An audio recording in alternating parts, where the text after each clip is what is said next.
What's up, everybody? I am back from Labor Day vacation, a very brief vacation. I just got back late last night, and here I am, just like 8 hours later, recording an episode of Ask Shane Anything for you guys. I had a decent vacation. It's obviously really short, but good to get away for a little bit. Enjoyed some cookouts, some beer, some good friends, some family. Hopefully you guys did the same. But now, we are back, ready to tackle Q4, ready to tackle your questions for Ask Shane Anything. If you want to get involved in this show, head to SIFTD.net. There's a link in the header there. Click on it. Go to our forums, ask me questions. In fact, we have questions from two first-time question askers in today's episode. I love to see it. Let's get to the awesome questions. Okay, our first question this week comes from What is Delicious, a first-time question asker. Do you agree with Pactor that we're moving to a console-less market? I have never quite understood his devotion to the idea.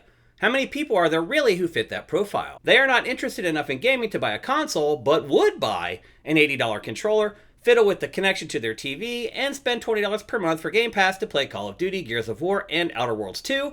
I just don't see it. Okay, the first thing I'm going to say here is some of your language is a little, You say that Pactor is devoted to the idea. That's not the right word to use there. He's not devoted to it. He's just telling you what he believes, what he thinks the truth is going to be. It's not that he has an agenda that he's trying to reach, or he has this idea that he's hoping will come true so he looks good. He's just telling you what he thinks is going to happen without bias. And I think, I'll be honest with you, I feel like that's a problem that we have on Game Face, that we have on Pact, and it's SIFTD in general, is that we just don't shade any direction. We are really like fanboy free. And I think if you are like a bit, and I'm not saying that you are, by the way, but I'm just saying in general, like if you're a fanboy, you probably don't like our content because we call everybody out. It doesn't matter. PlayStation, Xbox, Nintendo, PC, we call it like we see it. It has nothing to do with what we like or we don't like. So saying that Pactor was like devoted to something that he says, I don't think that's right. So I'm just going to get that out of the way right now. He just looks at the data and the market and he tries to make an educated prediction on what he's seeing. That's all it is. There's no devotion. There's no hoping that it comes true. That's not what we do here. So anyway, I want to get that out of the way first. You say, how many people really fit the profile of not wanting to spend $550 or, in some cases, $750 on a console, and instead spend $80, which, okay, if you want an officially branded controller, $80. I think the controller that Pactor was talking about, which I'm going on the record right now. I don't think Pactor realizes that there are like a million like USB controllers out there. I don't think his patents are going to make him a ton of money is what I'm getting at. But the bottom line is that will most of those people buy the $80 controller? Will they buy like the $30 or $40 8-bit dough controller? They'll buy the cheaper controller. So first of all, the $80 isn't a thing. It's cheaper than that. But still, even if it is $80, it's $80 compared to $550 or $750. So yes, there's absolutely a market of people who would love to play the latest games without shelling out $550 to $750. Yes, here's the thing. A lot of it is messaging. And you have to spend a lot of money marketing this stuff to get people to figure it out. Now you say, fiddle with the TV. You're right. It will never work if somebody has to fiddle with the TV. And right now, you're also right that you do have to fiddle with the TV. In fact, if you want to play games on most TVs with Game Pass now, you actually have to use the internet browser on the TV to connect to Game Pass. So I agree with you there. These people are not going to want to fiddle with anything. However, I think Pactor is assuming, and I am also assuming, that there will be a native app for Game Pass on TVs when this finally comes to fruition. So I agree with you. They're not going to want to fiddle with something, but they're not gonna. No one is dumb enough to think that Uncle Larry is going to fiddle around with an internet browser on his TV to try to get Game Pass to work. That's not what's going to happen. So yes, I do think there's a gigantic market. But you have to message it, and you have to make it very, very easy. You literally need to make it so you download the app boots up, it automatically asks you to pair your controller via Bluetooth with the TV, and it's painless. There's a big button that they press, and it just syncs. And then they're good. Like, it's very easy to set it up in a way that anybody could do it, that even like my mom, who's in her 70s, could do it. It's not that hard. So, yes, I do think there's a market for people who want to play Call of Duty and Gears of War and the Outer Worlds 2 for way cheaper than they ever could. These people, you gotta remember, they also don't care about the stuff that we care about. They're not gonna notice that there's like a 5 millisecond lag. They're just not. They're not in tune with games like we are. I think a big problem is that we, and I say all of us, fall into this trap of assuming everyone is like us. And so we look at ideas and concepts and we say, well, that's not gonna work because it wouldn't work for me. These people are an audience that we know nothing of. I mean, we do know what they want and what they buy and things like that, but we don't like associate with them online. We associate with people like us who go to SIFTD every day and look for all the latest information on all the hottest games. That's not this market. So yes, I do think there will be people who will play Call, and I would argue that an ad that should run from now until the end of the year on every NFL game, everything, it should just be play the new Call of Duty for $20. Play the new Call of Duty for $20. Play the new Call of Duty for $20, just over and over and over and over. That's how marketing works. And that's what they're going to have to do. And when they finally do figure it out, and by the way, Xbox is figuring it out. I don't know if you saw the latest news, but Xbox is starting to work on a cheaper tier for streaming only, just like Pachter said. So once that starts happening and Microsoft really starts pushing it, they're going to have to market it just like that. Save $550, don't buy a console. Save $750, don't buy a console. Just download this app on your TV and you don't have to spend $750. There are tons and tons of people who are like, really? I don't have to spend $700 on a PlayStation 5 and I can play pretty much all the... There's a market out there, man. So anyway, I understand why you say this. I think some of it is like protectionism. People get all bent out of shape about Pachter's console-free future. I think a lot of it is just protectionism. This is what you've done your whole life. This is what you've known your whole life. You feel like somebody may take it away or may be taking it away, so you're trying to defend it. Again, not talking about you specifically, just talking in general. That is what's going on here. Unfortunately in life, there's some things that time change that you just can't fight against, and they're just going to happen, and this is one of them, I believe. Okay, next up, we have a question from Mr. Sandman. Hey Shane, both Switch 1 and Switch 2 have broken sales records. Will Microsoft and Sony follow and make future hardware console handheld hybrids? Has the Steam Deck handheld had any influence? Which one will succeed if all three utilize hybrid machines? That's a great question, Sandman. And I get questions about Switch 2 pretty much every week for this show, and you have found a completely new angle to ask me about. And you're right. I mean, so far, Switch 2's calling it a huge success. I think it's a little early for that. Obviously, Switch 1 smashing success will probably end up being the best-selling video game platform of all time when it's all said and done. Switch 2 may get there. I'm starting to have my doubts a little bit about it getting to that same plateau. For the sake of your argument or your question, I will assume that Switch 2 is also going to be a smashing success. Will Microsoft and Sony PlayStation follow? Yes, they already are. Xbox is already launching a handheld. Now, granted, as it turns out, it's really just like a Steam Deck with an Xbox logo on it, meaning it really just plays PC games. It actually does not play Xbox code. So it's a half step by Microsoft, but already we're starting to get leaks from reliable leakers saying that the PlayStation 6 is going to be a Switch. It is going to be a hybrid platform. Now, I can hear all the PlayStation fans moaning, saying, no, we don't want that. We don't want hardware the same power as Switch. Here's the thing, and I know no one wants to hear this, but it's just pointless to keep releasing these consoles at these crazy prices for such minimal upgrades. Look at the PS5 Pro. Is it worth an extra $200 and some over the base PS5? No, I don't think it is. And I'm not alone. Consumers have agreed with me. They're not buying the PS5 Pro at $700 and now $750. They're just not. The increments that we're getting and improvements for technical performance from these machines, for the bloated costs that we're getting, look, Sony and Microsoft know that road is coming to an end. We've reached the law of diminishing returns, where it's no longer worth it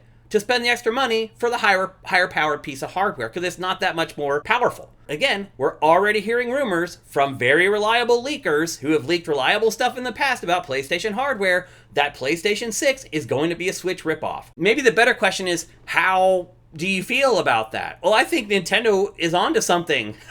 It figured this out 7 or 8 years ago, it figured out, I mean, actually, maybe it figured it out after the GameCube, that chasing the tail of hardware power is ultimately going to be a losing proposition. It maybe took a little bit longer than Nintendo wanted to. I mean, if you think about the Wii, which basically was just a GameCube with motion controls, like, Nintendo was really banking on this a long time ago.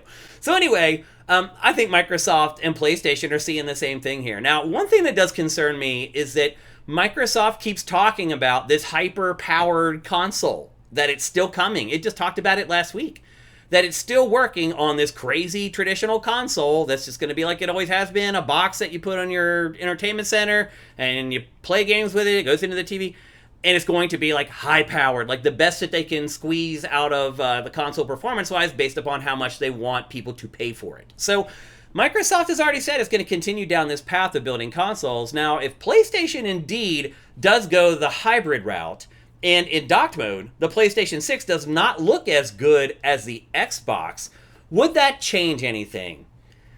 No. So to kind of jump ahead to your last question, who wins if all three are hybrid consoles and handhelds? PlayStation wins again. It's not even about hardware anymore. It's about software libraries. Now, I have huge collections on all of them because I buy all of them and I get the online services for all of them, so I get the free games for all of them, blah, blah, blah, blah, blah.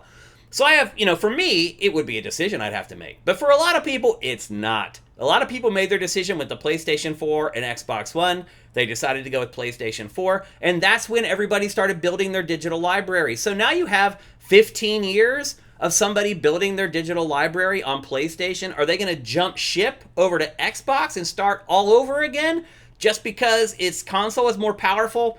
I don't think so. I mean, the bad news here, I think, for most people who are watching this, obviously hardcore gamers, is that probably or maybe the PlayStation 6 isn't going to be some beast, some technical marvel. It will be, to me, a technical marvel to be able to squeeze awesome performance down into a handheld or whatever. That's pretty amazing in my opinion, but that's not what a lot of people want. People want Sony to just make a PlayStation 6 that was just like the PlayStation 5 and on and on. At least our circle of people want that. So is $750 viable for the average family to buy a console? I don't think it is. And I think that's what PlayStation is learning right now, is that the average family is not going to spend $750 on a console. And if these tariffs don't go away, PlayStation 6 will cost even more than $750 or at least $750. And I think Sony's realizing that's not going to work. So it's trying to figure out how it can sell PS6 at a price that people can pay. And the only way to do it is to rip off the Switch. Look, I'm sure Nintendo fans, if you're a fan of Nintendo, you don't like the other two guys, you're angry about this. Because you're like, Nintendo came up with this, now Sony's going to steal it. Sony's been stealing Nintendo stuff forever. Forever. So I'm sure if you're a Nintendo fan, you've got over it by now. That anything Nintendo does that's successful, PlayStation's going to try to emulate it. And in some cases, may even do it better. So yes, I think all three are headed for console handheld hybrids. It looks like Xbox might be the last one to do it. And if all three do it, I think it's pretty easy to see and clear to see that the PlayStation will still win. Okay, our last question for this episode comes from another first-time question asker. And again, don't be intimidated. Ask questions, doesn't matter how silly they are, how fun they, whatever. I'll answer questions about anything, don't be afraid to ask. So anyway, here's what Stevie has to say. Do you think game creators should tailor games towards those who aren't really good at games? I admittedly fear getting to a point in the game where I cannot get past a boss or some other challenge. As soon as I hear a game might be tough, I wonder if I should buy it. I liked in GTA 5 where you could skip parts of a mission if you failed a few times. I will not be buying Metal Gear Solid Delta, as I know I just can't beat it. I usually play most games in story mode. Will companies make more money if they offer more options? First of all, Stevie, thanks for asking a question for the first time. I hope you'll come back and ask more. I guess the first thing I would say is this question is kind of similar to the first question from today, in that you're asking people to tailor games towards the more casual audience. I mean, that's what you're asking. I get if you're here on SIFTD, you're not casual at all. You're just not great at games, and that's totally fine. The first thing I'm going to say, and if you've watched Game Face or watched this show, then you know I felt this way for forever. I feel like every game should have a difficulty setting for everybody. It's not that hard to do, and the only reason it isn't happening is because it would crush a bunch of people's egos who get their self-worth from finishing video games. That is the only reason. Because some of y'all out there, and again, I don't think our audience at SIFTD has a lot of these types of people, but some of you guys are like, my identity is being able to whoop the crap out of From Software games. And if somebody puts an easy mode in those games and just anybody can do it, then my identity is gone. And I don't care. Screw your identity. People like Stevie should be able to enjoy every game. Now, maybe not every, but I think the vast majority of games, every player should be able to enjoy it. And I do think that maybe, you know, talking about trying to get Game Pass on TVs and reach that casual audience, an earlier question, didn't believe those people exist. They do exist. And I do think that if you want to keep reaching those people, you can't keep making Souls-likes and Dark Souls clones. I mean, I'm pretty good at gaming. I'm obviously not like God tier or anything like that, but I'm pretty good at most games I play. And I get frustrated with some of these games, and I don't want to play some of these games. I wish like Lies of P had more difficulty settings, and they did afterwards kind of go back and change it and tweak it a little bit. I wish all those games had an easier mode to play. I tried to play Elden Ring famously. I tried to play Elden Ring still. I mean, I played it for a while, but I still didn't enjoy it all that much. So I'm actually kind of with you there, Stevie. But I think you're talking about like Metal Gear Solid 3. That's not that difficult of a game. Like, you should be able to finish it. Like, I haven't played it in years. I'm about to play it here in the next, like, couple days or whatever for Game Face next week. But I haven't played it for years, but I don't remember there being choke points or it being all that difficult other than kind of the clunky controls. It takes a little while to get a handle on. So you're saying you don't think you can finish that, so you are definitely not on the same skill level as me. But, Stevie, I think everybody should be able to play every game. And so if you're already intimidated by Metal Gear Solid Delta because it has a reputation for Metal Gear Solid 3 and you won't even give it a chance, that's a problem for the industry. I'm sure Konami, when people started talking about Silent Hill F being a Souls-like, that's why they jumped in and were like, no, because they know that it limits the audience. Now, the other part of this is that these Souls-like games have become some of the most reliable in the industry as far as if you put it out, the first month, you're probably going to do pretty well. There's a built-in audience that buys pretty much every Souls-like, and they buy them all. And so there is some security if you're a publisher in making games like that, knowing that that group will come and buy them, but that there's no reason that you can't add an easier difficulty setting for people like Stevie. So I've been banging his drum forever. So is Matt, who really enjoys and loves Souls-likes. We both are just like, these games should be accessible to everybody. I feel like every game, pretty much, should be accessible to anyone. And the only reason they would not add it is because of people's egos. So I hear you. I hope that things like this change over time. But the other thing I would say, too, that I was talking about with the Game Pass stuff on TVs is, like, you got to market it. Because there's this negative connotation around Souls-likes right now. A lot of people tried one of them and were like, nope. So as soon as they hear that something is a Souls-like, they just run away. I'm guessing, Stevie, you're the same way. So you have to market it. You have to message it because there's messaging out there already that tells you, Stevie, that you're not going to like these games. So there's a lot of work that needs to be done. It's not just as simple as adding the easier mode or the story mode, although it's great to see that more publishers and developers are doing that now. There's a lot more to it that goes into it, unfortunately.